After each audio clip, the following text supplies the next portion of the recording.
So ಹಾಗಾಗಿ ಇನ್ನೊಂದು ಸ್ವಲ್ಪ ಎಲಾಬ್ರೇಟ್ ಮಾಡಿ ಹೇಗಿರ್ಬೋದು ನಮ್ಮ ಸೀರಿಯಲ್ ಅಂತ ನೋಡೋಣ. ಸೊ ವಿಡಿಯೋ ಪ್ಲೇ ಮಾಡಿ.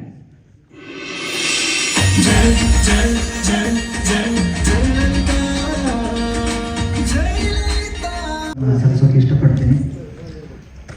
ಸುವರ್ಣ ವಾಹಿನಿ ಕಳೆದ ಕೆಲವು ವರ್ಷಗಳಿಂದ ಅತ್ಯುತ್ತಮ ಧಾರಾವಾಹಿಗಳನ್ನು ನೀಡ್ತಾ ಬಂದಿದೆ. ಹಾಗೆ ನಮ್ಮ ಈ ತಂಡಕ್ಕೆ ಜಯಲಲಿತಾ ನಮ್ಮ ಒಂದು ಧಾರಾವಾಹಿಯನ್ನು ನಿರ್ಮಾಣ ಮಾಡುವ ಅವಕಾಶವನ್ನು ವಾಹಿನಿ ನೀಡಿದೆ. ಶಿಲ್ಪಾ ಮೇಡಮ್, ರಾಜ್ ಸರ್ ಇವರ ಒಂದು ನೇತೃತ್ವದಲ್ಲಿ, ಅವರ ಗೈಡೆನ್ಸಲ್ಲಿ ನಾವು ಈ ಧಾರಾವಾಹಿಯನ್ನು ಮಾಡ್ತಾ ಇದ್ದೀವಿ. ಪ್ರಾಯಶಃ ಧಾರಾವಾಹಿಯ ಒಟ್ಟು ಒಂದು ಸ್ವರೂಪ ಹೇಗಿರಬಹುದು ಅನ್ನೋದನ್ನು ನೀವೀಗ ನೋಡಿದ್ದೀರಿ. ಒಂದು ತಂಡವಾಗಿ ನಾವೆಲ್ಲರೂ ಸೇರಿ ದರ್ಶಿತ್ ಅವರ ನೇತೃತ್ವದಲ್ಲಿ ಈ ಕೆಲಸ ಮಾಡ್ತಾ ಇದ್ದೀವಿ.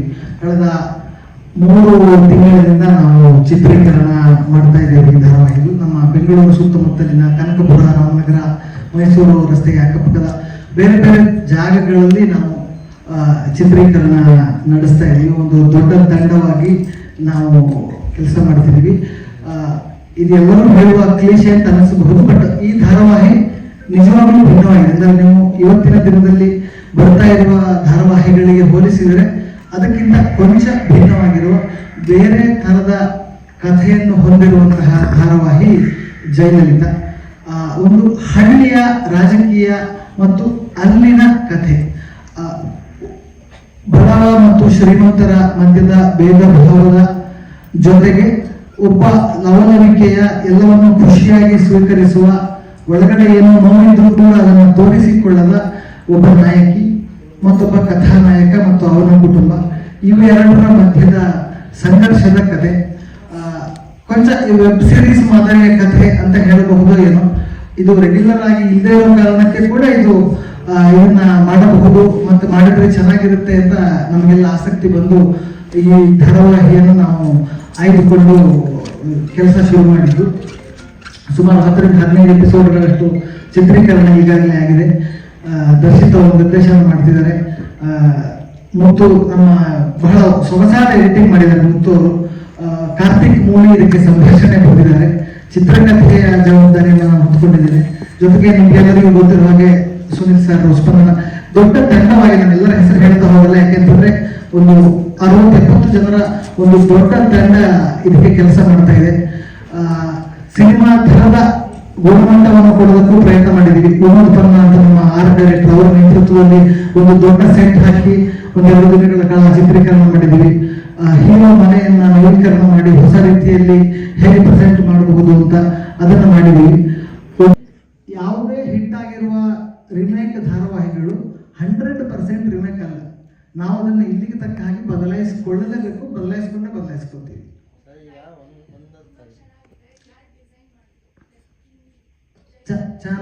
ಚಾನಲಿನ ಕ್ರಿಯೇಟಿವ್ ಟೀಮ್ ಅದನ್ನ ಮಾಡಿರುವಂಥದ್ದು.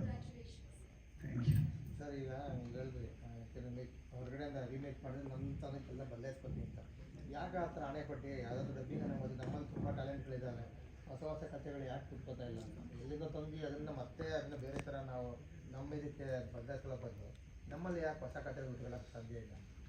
ಬೆಳಕು ಎಲ್ಲಿಂದಲೇ ಬರಲಿ, ಕಿಟಕಿ ಬಾಗಿಲು ತೆರೆದಿರಲಿ ಅಂತ ಒಂದು ಸಂಸ್ಕೃತದಲ್ಲಿ ಮಾತಿದೆ. ಆನೋಭದ್ರ ಎಂದು ವಿಶ್ವತಃ ಅಂತ. ಒಳ್ಳೆಯ ಕಥೆಯನ್ನ ತೆಗೆದುಕೊಂಡು ಅದನ್ನ ನಮ್ಮತನಕ್ಕೆ ಬದಲಾಯಿಸಿ ಚೆನ್ನಾಗಿ ಪ್ರೆಸೆಂಟ್ ಮಾಡಿದ್ರೆ ಏನ್ ತಪ್ಪು? ಸರ್, ಬೆಳಕಲ್ಲಿ ಬರಲಿ, ಸೂರ್ಯ ನಮ್ಮೂರಲ್ಲೂ ಸೂರ್ಯ ಹುಡ್ತಾನೆ. ಖಂಡಿತ ನಮ್ಮೂರಿನ ಸೂರ್ಯ ನಾವು ಬಹಳಷ್ಟು ಮಾಡಿದೀವಲ್ಲ. ಈಗ ಉದಾಹರಣೆಗೆ ಇದೇ ಸುವರ್ಣ ವಾಹಿನಿಯಲ್ಲಿ ಬಂದ ಸುಮಾರು ಸೀರಿಯಲ್ ಎಲ್ಲರೂ ಜನರಲ್ ಆಗಿ ಹೇಳ್ತಾ ಇರೋದು, ಯಾಕೆ ಬೇರೆ ಕಡೆ ತಂದು ಬದಲಾಯಿಸಬೇಕು ಅಷ್ಟೊಂದು ರಿಸ್ಕ್ ಬದಲು ನಮ್ಮಲ್ಲಿ ಹೊಸ ಕಥೆಗಳು ಯಾಕೆ ಕುಟ್ಕೋತಾ ಇಲ್ಲ? ನಮ್ಮಲ್ಲಿ ಖಂಡಿತ ಹೊಸ ಕಥೆಗಳಿದೆ ಸರ್. ಇದೇ ಸುವರ್ಣ ವಾಹಿನಿಯಲ್ಲಿ ಬರುವ ದೇವಿ ಮಹಾತ್ಮೆ, ಯಡಿಯೂರು ಸಿದ್ದಲಿಂಗೇಶ್ವರ, ರೇಣುಕಾ ಯಲ್ಲಮ್ಮ, ಇವೆಲ್ಲ ಹೊಸ ನಮ್ಮದೇ ಕಥೆಗಳೇ, ನಾವೇ ಮಾಡಿರೋದೆ. ಅದೇ 1000 ಎಪಿಸೋಡ್ಗಳು ಬಂದಿದ್ದಾರೆ. ಬ್ಯಾಲೆನ್ಸಿಂಗ್ ಆಕ್ಟ್ ಅನ್ನ ಮಾಡ್ತೀವಿ ಸರ್. ಈಗ ಸಾಮಾಜಿಕವಾಗಿ ಈಗ ದೇವ್ರ ಕಥೆಗಳೆಲ್ಲ ನಡೆದಿರೋದು ಎಲ್ಲ ಭಾಷೆಗಳಲ್ಲೂ ಮಾಡ್ಬೋದು. ನಾನು ಹೇಳ್ತಾ ಇಲ್ಲಿ ಸಾಮಾಜಿಕವಾಗಿ ಇದು ಇಲ್ಲೇ ನಡೆದಿರೋದು ಸರ್. ದೇವ್ರ ಕಥೆ, ರೇಣುಕಾ ಯಲ್ಲಮ್ಮ ನಮ್ಮದೇ ನೆಲದ ಕಥೆ. 1000 ಎಪಿಸೋಡ್ ನಡೆದಿರೋದು ಆಲ್ರೆಡಿ. ನೀವು ಹೊಸ ಕಥೆಗಳು ಯಾಕೆ ಹುಟ್ಟಾಗ್ತಾ ಇಲ್ಲ? ನಾವು ಖಂಡಿತ ಮಾಡಿದ್ವಿ. ಎಲ್ಲರಿಗೂ ನಮಸ್ಕಾರ. ಕಾಲರು, ತಾಂತ್ರಿಕ ವರ್ಗದವರು ಎಲ್ಲರೂ ನಮ್ಮವರೇ, ಕನ್ನಡದವರೇ. ಸೊ ಇಲ್ಲಿಯೂ ಕೆಲವೊಂದನ್ನು ಅಡಾಪ್ಟ್ ಮಾಡಿಕೊಂಡು ಎಲ್ಲ ಇದನ್ನು ಮಾಡ್ತೀವಿ. ಒಂದು ಪ್ಯಾಕೇಜ್ ಅಂತ ಇರುತ್ತೆ ಚಾನಲ್ದು. 10 ಸೀರಿಯಲ್ ಅಲ್ಲ ನಾನು ಹೇಳ್ತಿರೋದು, ಅಂದರೆ ನೀವು ಹೇಳ್ತಿರೋದು ಕನ್ನಡದವರಿಗೆ ಯಾಕೆ ಇಲ್ಲಿದೆ ಕಥೆ ತಗೋಬೇಕು ಅಂತ ಹೇಳಿದ್ದಲ್ಲ. ಇಲ್ಲ, ನಾನು ಅದೇ ನೀವು ತಪ್ಪಾಗಿ ತಿಳ್ಕೊಂಡಿದ್ದೀರಾ. ನಾನು ಹೇಳ್ತಾ ಇರೋದು ನಮ್ಮಲ್ಲಿ ಹೊಸ ಕಥೆಗಳು ಹುಡುಕೊಂಬೋದಲ್ವಾ ಅಂತ ಅಷ್ಟೇ. ಹೊಸ ಕಥೆಗಳು ನಮ್ಮಲ್ಲಿ ಯಾಕೆ ಬರಗಾರ ತುಂಬಾ ಜನ ಮಾಡಿದ್ದೀವಿ ಸರ್, ಸಾಕಷ್ಟು ಮಾಡಿದ್ದೀವಿ. ಅಂದರೆ ಈಗೇನು ಇಲ್ಲಿ ಮುಗಿದೋಗಿಲ್ಲ, ಮುಂದೆ ಮಾಡ್ತಾನೆ ಇರ್ತಾರೆ. ಆ ಒಂದು ಪ್ಯಾಕೇಜ್ ನಾನೇ ಹೇಳಕ್ಕೆ ಹೊರಟಿದ್ದು. ಈಗ ಒಂದು slot, evening slot, prime time slot ಅಂತ ನೋಡಿಕೊಂಡು ಅದನ್ನು ಡಿಸೈನ್ ಮಾಡಿರ್ತಾರೆ. ಈ ಸ್ಲಾಟ್ಗೆ ಈ ಥರದ ಕಥೆ ಚೆನ್ನಾಗಿರುತ್ತೆ ಅಂತ, ಅದಕ್ಕೆ ಸೂಟ್ ಆಗುವಂಥ ಸಂಸ್ಥೆ, ಅದಕ್ಕೆ ಸೂಟ್ ಆಗುವಂಥ ಕಲಾವಿದರು, ಅದಕ್ಕೆ ಕತೆ ಅದನ್ನು ಮಾಡ್ಕೊಂಡು ಹೋಗ್ತಾರೆ. ಕನ್ನಡದವರೇ ನಾವು ಮಾಡ್ತಿರೋದು ಅದೊಂದು ಹೆಮ್ಮೆಯ ವಿಷಯ. ಅಂದರೆ ಇಲ್ಲಿ ಯಾರು ಬೇರೆಯವ್ರನ್ನ ನಾವು ಕತೆ ಒಂದು ಲೈನ್ ತೊಗೊಂಡ್ಬಿಟ್ಟು ಎಲ್ಲ ಇಲ್ಲಿದೆ ಕ್ರಿಯೇಟ್ ಆಗಿರುತ್ತೆ, ಇಲ್ಲಿಯೇ ಬರಗಾರನೇ ಮಾಡಿರ್ತಾರೆ. ಅದು ನನ್ನ ಉದ್ದೇಶ ಅಷ್ಟೇ. ನಿಮ್ಮ ಪಾತ್ರದ ಹಂಗೆ ಮಾತ್ರ.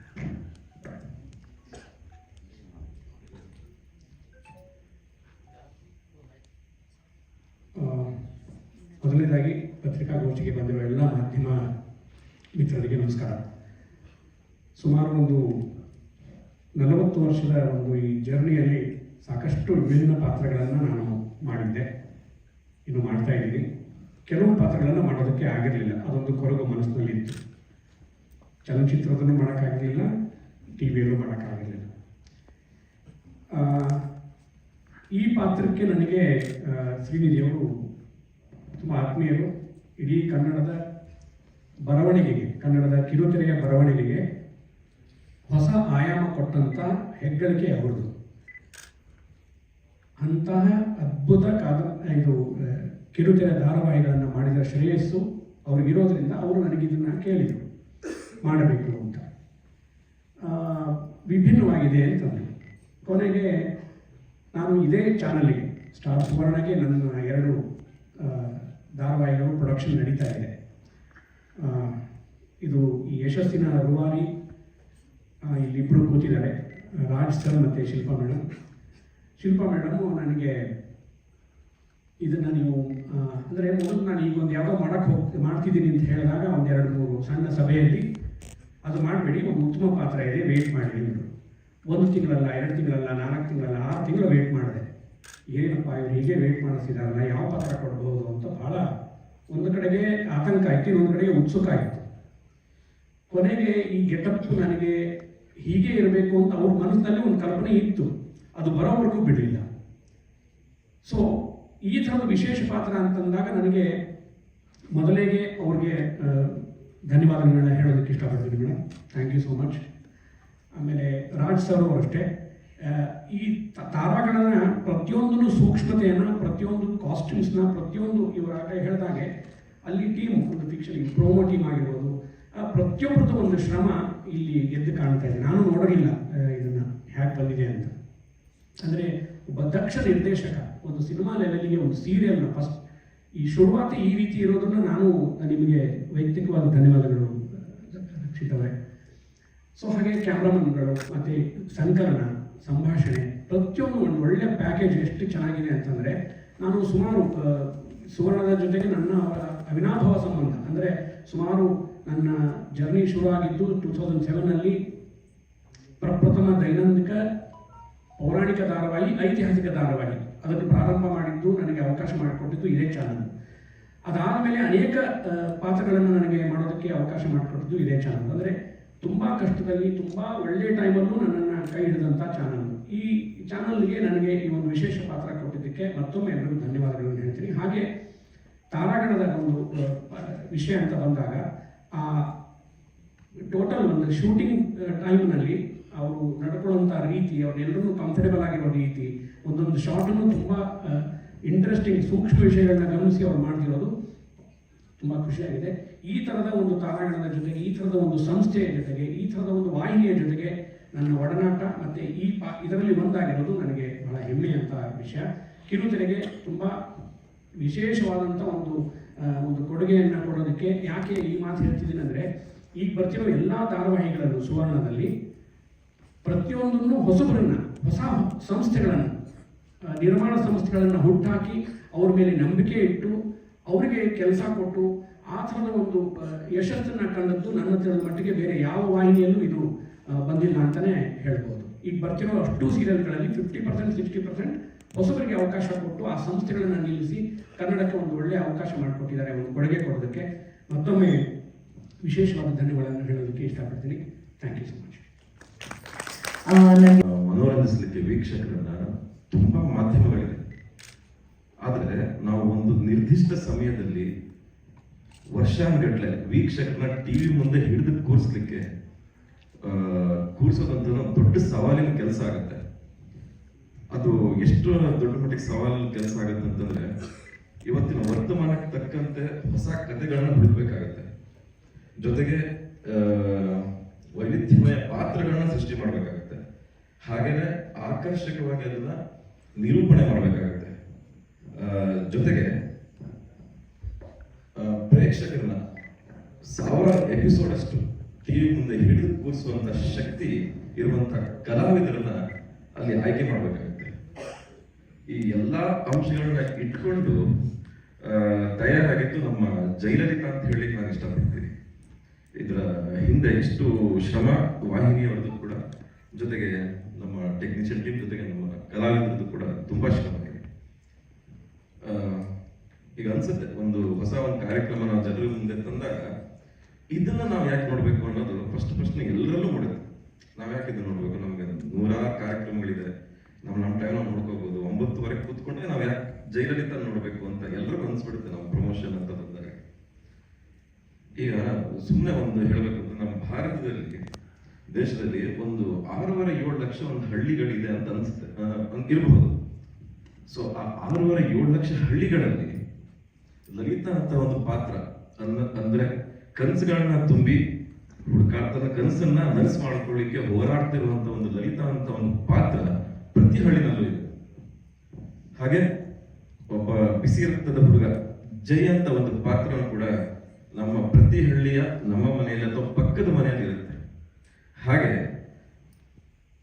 ಊರು ಉದ್ಧಾರ ಮಾಡ್ತೀನಿ ಅಂತ ತಾನು ಉದ್ಧಾರ ಆಗುವಂತ, ತನ್ನ ಮನೆನ ಉದ್ಧಾರ ಮಾಡುವಂತ ಒಬ್ಬ ಸ್ವಾರ್ಥಿ ಅಂತ ಒಂದು ಪಾತ್ರನೂ ಕೂಡ ಪ್ರತಿಯೊಂದು ಹಳ್ಳಿನಲ್ಲೂ ಇರುತ್ತೆ. ಹಾಗಾಗಿ ಈ ಕಥೆನ ವೀಕ್ಷಕರು ಟಿವಿ ಮುಂದೆ ನೋಡಿದಾಗ ಏನನ್ಸುತ್ತಂದ್ರೆ, ಇದೊಂದು ಕಾಲ್ಪನಿಕ ಕಥೆ ಅಲ್ಲ, ಇದು ನಮ್ಮ ಊರಿನ ಒಬ್ಬ ವ್ಯಕ್ತಿ, ಒಬ್ಬ ಹುಡುಗಿ, ಒಬ್ಬ ಹುಡುಗ, ನನ್ನ ಮನೆಯ ಯಾರೊಬ್ಬ ಸದಸ್ಯ ಅಥವಾ ನನಗೆ ಗೊತ್ತಿರೋರು ಅಂತ ಅನ್ನಿಸಿದಾಗ ಆ ಪಾತ್ರ ಜೊತೆಗೆ ಹೋಲಿಕೆ ಮಾಡಿದಾಗ ಏನಾಗುತ್ತಂದ್ರೆ, ಅವರು ಇದ್ದಕ್ಕಿದ್ದಾಗೆ ಕಥೆಯ ಜೊತೆಗೆ ಕನೆಕ್ಟ್ ಆಗ್ತಾ ಹೋಗ್ತಾರೆ. ಹಾಗಾಗಿ ಈ ಧಾರಾವಾಹಿ ಅವ್ರಿಗೆ ಇಷ್ಟ ಆಗುತ್ತೆ ಅಂತ ನಾನು ಹೇಳಿಕ್ಕೆ ಇಷ್ಟಪಡ್ತೀನಿ. ಪೊಲಿಟಿಷಿಯನ್ ಫ್ಯಾಮಿಲಿಯಲ್ಲಿ ಇದ್ರೂ ಕೂಡ ಪಾಲಿಟಿಕ್ಸ್ ನ ಇಷ್ಟಪಡದೇ ಇರೋಂಥ ಒಂದು ಹೆಣ್ಮಗಳವಳು. ಆದ್ರೆ ಮಗ ಅಂದ್ರೆ ತುಂಬಾ ಇಷ್ಟಪಡ್ತಿರ್ತಾಳೆ. ಮಗಳಿಗೋಸ್ಕರ ಏನ್ ಮಾಡೋದಕ್ಕೂ ಇರುವಂತ ಪಾತ್ರ. ಅವನಿಗೋಸ್ಕರ ಎಲ್ಲೋ ಕಾಂಪ್ರೋ ಆಗಿ ಸರಿ ಆಯ್ತು ಅಂತ ಹೇಳಿ ಸಪೋರ್ಟ್ ಮಾಡ್ತಾ ಹೋಗುವಂತ ಪಾತ್ರ. ಸುವರ್ಣ ಮತ್ತೆ ನನ್ನ ಒಂದು ಜರ್ನಿ ಬಗ್ಗೆ ಹೇಳಬೇಕು ಅಂತ ಹೇಳಿದ್ರೆ, ಇದು ನನ್ನ 8ನೇ ಪ್ರಾಜೆಕ್ಟ್. ಬ್ಯಾಕ್ ಟು ಬ್ಯಾಕ್ ನಾನು ಸುವರ್ಣದಲ್ಲಿ ವರ್ಕ್ ಮಾಡ್ತಾನೆ ಇದ್ದೀನಿ. ನೀವು ಇವಾಗಲೇ ನೋಡಿರ್ತೀರಾ. ಪ್ರತಿಯೊಂದು ಪಾತ್ರದಿಂದ ಪಾತ್ರಕ್ಕೂ ಕೂಡ ತುಂಬಾ ವಿಭಿನ್ನತೆ ಇದೆ. ಈ ಪಾತ್ರ ನನಗೆ ತುಂಬಾ ಇಷ್ಟ ಆಗಿದೆ. ಏನು ಅಂತ ಹೇಳಿದ್ರೆ, ಒಂದು ಖಡಕ್ ಆಗಿ, ಎಲ್ಲೋ ಒಂದು ಆಕ್ಸೆಂಟ್ ಬೇರೆ ಇದೆ, ತುಂಬಾ ಸ್ವಲ್ಪ ಜಾಸ್ತಿ ಮಾಡಿದ್ರೆ ಜಾಸ್ತಿ ಅಂತ ಅನ್ಸೋದು, ಕಮ್ಮಿ ಮಾಡಿದ್ರೆ ಕಮ್ಮಿ, ತುಂಬಾ ಮಧ್ಯದಲ್ಲಿ ಇರುವಂತ ಒಂದು ಪಾತ್ರ. ಇದಕ್ಕೆ ಇಡೀ ಸುವರ್ಣ ವಾಹಿನಿಗೆ ಮತ್ತೆ ನನ್ನ ಟೀಮ್ಗೆ ಧನ್ಯವಾದಗಳನ್ನ ಹೇಳೋದಕ್ಕೆ ಇಷ್ಟಪಡ್ತೀನಿ. ಸ್ಪೆಷಲ್ ಆಗಿ ನಾನು ಶಿಲ್ಪಾ ಮ್ಯಾಮ್ ಬಗ್ಗೆ ಹೇಳಲೇಬೇಕು. ಶಿಲ್ಪಾ ಮ್ಯಾಮ್ ನನ್ನಂತ ತುಂಬಾ ಹೆಣ್ಮಕ್ಳ ಭಾವನೆಗಳನ್ನ ಅರ್ಥ ಮಾಡಿಕೊಂಡು ಹೋಗುವಂತ ಜೀವ. ಸ್ಪೆಷಲ್ ಥ್ಯಾಂಕ್ಸ್ ಮ್ಯಾಮ್ ನಿಮಗೆ. ಇನ್ನು ಪ್ರತಿಯೊಬ್ಬ ಕಲಾವಿದರಿಗೆ ಒಳ್ಳೆ ಪಾತ್ರ ಮಾಡಬೇಕು ಅಂತ ಎಷ್ಟು ಆಸೆ ಇರುತ್ತೋ, ಒಬ್ಬ ಒಳ್ಳೆ ನಿರ್ದೇಶಕನ ಜೊತೆ ಕೆಲಸ ಮಾಡಬೇಕು ಅಂತಲೂ ಆಸೆ ಇದ್ದೇ ಇರುತ್ತೆ. ಆ ನಿಟ್ಟಿನಲ್ಲಿ ನಂಗೆ ತುಂಬ ಖುಷಿ ಕೊಟ್ಟಿದೆ. ತುಂಬ ಒಳ್ಳೆ ನಿರ್ದೇಶಕರು ಅವರು, ಮತ್ತು ಒಳ್ಳೆ ಟೀಮು. ಎಲ್ಲೂ ಕೂಡ ಯಾವತ್ತೂ ಕೂಡ ಒಂದು ಸಣ್ಣ ಬೇಜಾರಾಗದೇ ಇರೋ ಥರ, ಅಂದರೆ ಒಂದು 15 ಎಪಿಸೋಡ್ ನಾವು 12ರಿಂದ 15 ಎಪಿಸೋಡ್ ನಾವು ಶೂಟ್ ಮಾಡಿದ್ದೀವಿ. ಅಲ್ಲಿಂದ ಇಲ್ಲಿವರೆಗೂ ಯಾವುದೇ ರೀತಿಯ ಚಿಕ್ಕ ಒಂದು ಪ್ರಾಬ್ಲಮ್ ಕೂಡ ಆಗಿಲ್ಲ. ಪ್ರತಿಯೊಬ್ಬರೂ ಕೂಡ ಅಷ್ಟು ಸಪೋರ್ಟ್ ಮಾಡಿದ್ದಾರೆ. ಜನರಲ್ಲಿ ನಾನು ಕೇಳ್ಕೊಳ್ಳೋದಿಷ್ಟೇ, ತುಂಬ ಒಳ್ಳೆ ಕಾನ್ಸೆಪ್ಟ್ ಇಟ್ಕೊಂಡು ಬಂದಿದ್ದೀವಿ, ಒಳ್ಳೊಳ್ಳೆ ಎಪಿಸೋಡ್ಗಳು ಬರುತ್ತೆ. ನಿಮ್ಮ ಒಂದು ಸಹಕಾರ ತುಂಬ ಮಹತ್ವ ನಮಗೆ. ಇದುವರೆಗೂ ಎಷ್ಟೊಂದು ಸಪೋರ್ಟ್ ಮಾಡ್ಕೊಂಡು ಬಂದಿದ್ದೀರಾ. ಮುಂದೆ ಕೂಡ ನಮ್ಮ ಜಯಲಲಿತಾ ಮೇಲೆ ನಿಮ್ಮ ಸಪೋರ್ಟ್ ಇರಲಿ ಅಂತ ಕೇಳ್ಕೊತೀನಿ. Thank you ma'am. ಅದನ್ನು ನೋಡಿಬಿಟ್ಟು, ಇಲ್ಲ ಇವ್ನಿಗೆ ಇನ್ನೊಂದು ಕ್ಯಾರೆಕ್ಟರ್ ಸೂಟ್ ಆಗುತ್ತೆ, ಇನ್ನೊಂದು ಪ್ರಾಜೆಕ್ಟಿಗೆ ಇವನ್ನ ನಾನು ಕೊಡ್ತೀನಿ, ಇನ್ನೊಂದು ಪ್ರಾಜೆಕ್ಟ್ ಕೊಡ್ತೀನಿ ಅಂತ ಹೇಳಿಬಿಟ್ಟು ಈ ಪ್ರಾಜೆಕ್ಟ್ನ ಕೊಟ್ಟಿದ್ದು. ಆ್ಯಂಡ್ ಲಿಪ್ ಟೆಸ್ಟ್ ಹೋದಾಗಲೂ ಅಷ್ಟೇ ಬೇರೆ ಯಾವುದೋ ಆಪ್ಷನ್ ಇಟ್ಕೊಂಡಿರಲಿಲ್ಲ ಅವರು, ನಾನು ಒಬ್ಬರನ್ನೇ ಕರೆಸ್ಬಿಟ್ಟು ಫೈನಲ್ ಮಾಡಿದರು. Thank you so much ma'am, ನನ್ನ ಮೇಲೆ ತುಂಬ ದೊಡ್ಡ ಜವಾಬ್ದಾರಿ ಕೊಡಿಸಿದ್ದೀರಾ ಆ್ಯಂಡ್ ಪ್ರೈಮ್ ಸ್ಲಾಟ್ ಕೂಡ ಕೊಟ್ಟಿದ್ದೀರಾ. ಈ ನಿಮ್ಮ ನಂಬಿಕೆನ ಉಳಿಸ್ಕೊತೀನಿ ನಾನು. Thank you so much ma'am. And ಎರಡನೇದಾಗಿ ಶ್ರೀನಿಧಿ ಸರ್ಗೆ ಥ್ಯಾಂಕ್ಸ್ ಹೇಳೋದಕ್ಕೆ ಇಷ್ಟಪಡ್ತೀನಿ. ಇದು ಅವರ ಮೊದಲನೇ ಪ್ರಾಜೆಕ್ಟ್ ಅವ್ರ ಸಂಸ್ಥೆಯಲ್ಲಿ. ಈ ಒಂದು ಪ್ರಾಜೆಕ್ಟ್ಗೆ ನನಗೆ ಅವಕಾಶ ಕೊಡೋದಕ್ಕೆ thank you so much sir. And ಇಷ್ಟು ದಿನ ನಾನು ಅವ್ರ ಜೊತೆ ಕೆಲಸ ಮಾಡಿದ್ದೀನಿ, ಯಾವುದು ಒಂದಿನೂ ಯಾವುದಕ್ಕೂ ಕೊರತೆ ಮಾಡಿಲ್ಲ, ಯಾವುದೇ ಥರದ್ದು ಪ್ರೆಷರ್ ಆಗಲಿ ಸ್ಟ್ರೆಸ್ ಆಗಲಿ ಯಾವುದೂ ಹಾಕಿಲ್ಲ ಆರ್ಟಿಸ್ಟ್ಗಳ ಮೇಲೆ. ತುಂಬ ಚೆನ್ನಾಗಿ ನೋಡ್ಕೊಂಡಿದ್ದಾರೆ. Thank you so much sir. And Darshith sir ಬಗ್ಗೆ ಹೇಳಬೇಕು ಅಂದರೆ ನನಗೆ ತುಂಬ ಖುಷಿಯಾಗುತ್ತೆ. ಯಾಕೆಂದರೆ ಕೆಲವು ಬೇರೆ ಬೇರೆ ಡೈರೆಕ್ಟರ್ಗಳ ಜೊತೆ ಕೆಲಸ ಮಾಡಿದ್ದೀನಿ, ಆದರೆ ಅವ್ರ ಜೊತೆ ಅವ್ರು ಕೊಟ್ಟಷ್ಟು ಕಂಫರ್ಟ್ ಆಗಿರ್ಬೋದು, ಅವ್ರು ನೋಡ್ಕೊಳ್ಳೋ ರೀತಿ ಆಗಿರ್ಬೋದು, ಅವರು ಟ್ರೀಟ್ ಮಾಡೋ ವೇ ಆಗಿರ್ಬೋದು ಆರ್ಟಿಸ್ಟ್ಗಳನ್ನ, ಅದು ಬೇರೆ ಎಲ್ಲೂ ನೋಡಿಲ್ಲ ನಾನು. ತುಂಬ ಜಾಲಿಯಾಗಿರ್ತಾರೆ, ನಗ್ನಗ್ತಾ ಕೆಲಸ ಮಾಡ್ತಾರೆ ಆ್ಯಂಡ್ ತುಂಬ ಕ್ಲಾರಿಟಿ ಇಟ್ಕೊಂಡು ಕೆಲಸ ಮಾಡ್ತಾರೆ. ಎಲ್ಲೂ ಸೆಟ್ಟಲ್ಲಿ ಯಾವತ್ತೂ ಅವರು ಕನ್ಫ್ಯೂಸ್ ಆಗಿರೋದೇ ನೋಡಿಲ್ಲ ನಾನು. ಆನ್ ಟೈಮಲ್ಲಿ ಕ್ಲಾರಿಟಿ ಇಟ್ಕೊಂಡು ಕೆಲಸ ಮಾಡ್ತಿರ್ತಾರೆ. Thank you so much sir. ನಿಮ್ಮ ಜೊತೆ ಕೆಲಸ ಮಾಡೋದು ತುಂಬ ಖುಷಿ ಆಗುತ್ತೆ. ಆ್ಯಂಡ್ ಕಾಸ್ಟಿಂಗ್ ವಿಚಾರಕ್ಕೆ ಬಂದರೆ ದೊಡ್ಡ ದೊಡ್ಡ ಆರ್ಟಿಸ್ಟ್ಗಳಿದ್ದಾರೆ. ಸುನಿಲ್ ಸರ್ ಇರ್ಬೋದು, ಸ್ಪಂದನ ಮ್ಯಾಮ್ ಇರ್ಬೋದು, ಇನ್ನು ಸುಮಾರು ಜನ ಆರ್ಟಿಸ್ಟ್ಗಳಿದ್ದಾರೆ. ಕಾಸ್ಟಿಂಗ್ A1 ಅಂತಲೇ ಹೇಳ್ಬೋದು. ಯಾಕೆಂದರೆ ಎಲ್ಲರೂ ಅವ್ರವ್ರ ಪಾತ್ರನ ತುಂಬ ಚೆನ್ನಾಗಿ ನಿಭಾಯಿಸ್ತಾ ಬರ್ತಾ ಇದ್ದಾರೆ. ಆ್ಯಂಡ್ ಎಲ್ರಿಗೂ ಇದರಿಂದ ಹೆಸರು ಸಿಗಲಿ, ಫೇಮ್ ಸಿಗಲಿ ಅಂತ ಕೇಳ್ಕೊತೀನಿ. ಆ್ಯಂಡ್ ಕತೆ ವಿಚಾರಕ್ಕೆ ಬಂದರೆ ಸರ್ ಹೇಳ್ದಂಗೆ ಇದೊಂದು political drama, normal regular pattern ಥರ ಇಲ್ಲ. ಆ್ಯಂಡ್ ಇದು ಜನಗಳಿಗೆ ಇಷ್ಟ ಆಗುತ್ತೆ ಅಂತಲೂ ಅಂದ್ಕೊಳ್ತಾ ಇದ್ದೀನಿ. ಹೆಸರಲ್ಲೇ ಜೈಕಾರ ಇದೆ. ಇದನ್ನ ಕರ್ನಾಟಕ ಜನತೆ ಎಲ್ಲರೂ ಮನೆಗೆ ಹೋಗಿ ಜಯಿಸ್ಲಿ ಅಂತ ನಾನು ಕೇಳ್ಕೊಳ್ತೇನೆ. Thank you. ಕ್ಯಾರೆಕ್ಟರ್ಗೂ ಲಲಿತಾನ್ ಕ್ಯಾರೆಕ್ಟರ್ಗೂ ತುಂಬ ಡೆಡ್ ಆಪೋಸಿಟ್. ಸೊ ಗೊತ್ತಿಲ್ಲ ನನ್ನ ಕ್ಯಾರೆಕ್ಟರ್ ಹೆಂಗೆ ಹೊಂದುತ್ತೆ ನನಗೆ ಅಂತ. ಇವಳ ಕೈ ಮಾಡ್ಬೋದು ಅಂತ ನನಗೆ ಈ ಸೀರಿಯಲ್ಗೆ ಅವಕಾಶ ಮಾಡಿಕೊಟ್ಟಂಥ ಶಿಲ್ಪಾ ಮ್ಯಾಮಿಗೆ ಥ್ಯಾಂಕ್ ಯು ಸೋ ಮಚ್. ನನ್ನ ಮೇಲೆ ಇಷ್ಟು ನಂಬಿಕೆ ಇಟ್ಟಿದ್ದಾರೆ. ಆ್ಯಂಡ್ ಶ್ರೀನಿಧಿ ಸರ್ಗೂ thank you so much. So ಹಾಗೆ ನನ್ನ ಸುನಿಲ್ ಪುರಾಣಿಕ್ ಸರ್ ಕೂಡ ನನಗೆ ತುಂಬ ಸಪೋರ್ಟ್ ಮಾಡಿದ್ದಾರೆ ಈ ಸೀರಿಯಲ್ಗಾಗಲಿ. ಎಂಟೈರ್ ಜರ್ನಿ ನಾನು ಹಿಂದೆ ಸಿನಿಮಾ ಮಾಡಿದ್ರಲ್ಲೂ ಅವರೇ ಇದ್ದರು. ಆ್ಯಂಡ್ ಅವ್ರ ಜೊತೆ ವರ್ಕ್ ಮಾಡೋದಕ್ಕೆ ನಂಗೆ ತುಂಬ ಖುಷಿ ಆಗುತ್ತೆ. Thank you sir. So Lalitha ನನ್ನ ಕ್ಯಾರೆಕ್ಟರ್ ಡೆಡ್ ಆಪೋಸಿಟ್ ಕ್ಯಾರೆಕ್ಟರ್ ಆಗಿರೋದ್ರಿಂದ ನನಗೆ ಸ್ಟಾರ್ಟಿಂಗಲ್ಲಿ ತುಂಬ ಕಷ್ಟ ಆಯಿತು ನನ್ನ ಕ್ಯಾರೆಕ್ಟರ್ ಕೊಂಡಿಸ್ಕೊಳ್ಳೋದಕ್ಕೆ. ತುಂಬ ಪ್ರಯತ್ನ ಪಟ್ಟೆ. ಆಡಿಷನ್ ಟೈಮಲ್ಲೂ ನಾನು ಎಷ್ಟು ಚೆನ್ನಾಗಿ ಮಾಡಿದೆ ಅಂತ ನನಗೆ ಗೊತ್ತಿಲ್ಲ, ಬಟ್ ನಾನು ಸೆಲೆಕ್ಟ್ ಆದೆ ಆ್ಯಂಡ್ ಖುಷಿ ಆಯಿತು. ಬಟ್ ಬಿಗಿನಿಂಗಲ್ಲಿ ನನ್ನ ಪಾತ್ರ ಈ ಥರ ಅಂತ ನನಗೆ ಗೊತ್ತಿರಲಿಲ್ಲ. ಅದಾದಮೇಲೆ ವರ್ಕ್ಶಾಪ್ ಎಲ್ಲ ಮಾಡಿದ್ವಿ, ಪಾತ್ರ ಕುತ್ಕೊಳ್ತು. ಬಟ್ ಇದಕ್ಕೆ ಆ್ಯಕ್ಚುಯಲ್ ರೀಸನ್ ಬಂದು ದರ್ಶಿತ್ ಸರ್. ಸೊ ನಾನು ಏನೇ ಮಾಡಿರ್ಬೋದು, ಬಟ್ ಪ್ರತಿಯೊಂದು ಸೀನಿನೂ ಲೈಕ್ ಇಮಿಡಿಯೇಟಾಗಿ ಸ್ವಿಚ್ ಆಗ್ತಾ ಇರುತ್ತೆ ನನ್ನ ರಿಯಾಕ್ಷನ್ಸು ಆ್ಯಂಡ್ ಪ್ರತಿಯೊಂದು ಎಮೋಷನ್. ಇವಾಗ ನಾನು ಕೋಪದಲ್ಲಿರೋ ತಕ್ಷಣ ಕಾಮಿಡಿಗೆ ಸ್ವಿಚ್ ಆಗ್ತೀನಿ. ಆ ಥರ ರಿಯಾಕ್ಷನ್ಸ್ನ ದರ್ಶಿತ್ ಸರ್ ನನಗೆ ಹೇಳ್ಕೊಟ್ಟಿದ್ದು. ಈ ಪಾತ್ರನ 50% ನಾನು ನಿಭಾಯಿಸೋದಕ್ಕೆ ಕಾರಣನೇ Darshith sir. And thank you so much Darshith sir. And ನನ್ನ ಎಲ್ಲ ಕೋ-ಆರ್ಟಿಸ್ಟ್ಗಳಿಗೂ ನಾನು ತುಂಬ ಸಪೋರ್ಟ್ ಮಾಡಿದ್ದಾರೆ. And great thanks for technicians, because ನಾವು ಎಷ್ಟೇ ಮಾಡ್ಬೋದು, ನಮ್ಮ ಬ್ಯಾಕ್ ಬೋನೇ ಟೆಕ್ನಿಷಿಯನ್ಸ್. ನಾವು ಬಂದು ನಟನೆ ಮಾಡೋಗ್ತೀವಿ, ಬಟ್ ನಮ್ಮ ಹಿಂದೆ ತುಂಬ ಕೆಲಸ ಮಾಡ್ತಾರೆ. ಕ್ಯಾಮ್ರಾಮ್ಯಾನ್ ಕೃಷ್ಣ ಸರ್ ಆಗಿರ್ಬೋದು, ಬೇಬಿ ಸರ್ ಆಗಿರ್ಬೋದು, ಆ್ಯಂಡ್ ಎಲ್ರಿಗೂ ಥ್ಯಾಂಕ್ ಯು ಸೋ ಮಚ್. ಮುದ್ದು ಸರ್ ಆಗಿರ್ಬೋದು, ನಾನು ಹಿಂದೆ ಸೀರಿಯಲಲ್ಲೂ ಮುದ್ದು ಸರ್ ಜೊತೆ ವರ್ಕ್ ಮಾಡಿದ್ದೆ, ಈಗಲೂ ವರ್ಕ್ ಮಾಡ್ತಾ ಇದ್ದೀನಿ. ಒಳ್ಳೆ BGMs ಕೊಡ್ತಾರೆ, ತುಂಬ ಚೆನ್ನಾಗಿ ಎಡಿಟ್ ಮಾಡ್ತಾರೆ. ಆ್ಯಂಡ್ ಪ್ರತಿಯೊಬ್ಬರಿಗೂ ಪ್ರಮೋಟ್ ಮಾಡ್ತಾ ಇದ್ದಾರೆ. ಎಲ್ಲರೂ ಜಯಲಲಿತಾಗೆ ಜಯವಾಗಲಿ ಅಂತ ಆಶೀರ್ವಾದ ಮಾಡಬೇಕು. ಆ್ಯಂಡ್ ನಮ್ಮ ಸೀರಿಯಲು ತುಂಬ ಉತ್ತಮ ಬೆಳಿಬೇಕು. And thank you. ಎಲ್ರಿಗೂ ಒಳ್ಳೆಯದಾಗಲಿ. ಸಿಕ್ಕಾಪಟ್ಟೆ 100 ಅಲ್ಲ, 200 ಅಲ್ಲ, 500 ಅಲ್ಲ, ಸಾವಿರಾರು ಎಪಿಸೋಡ್ಸ್ ಬರಲಿ. ನಮ್ಮ ಜಯಲಲಿತಾ ಅಷ್ಟು ಎಲ್ಲರನ್ನ ರಂಜಿಸುವಂತಾಗ್ಲಿ. ನಿರ್ಮಾಪಕರ ಜೇಬ್ ತುಂಬಿ, ನಿರ್ದೇಶಕರಿಗೆ ಒಳ್ಳೆಯ ಹೆಸರು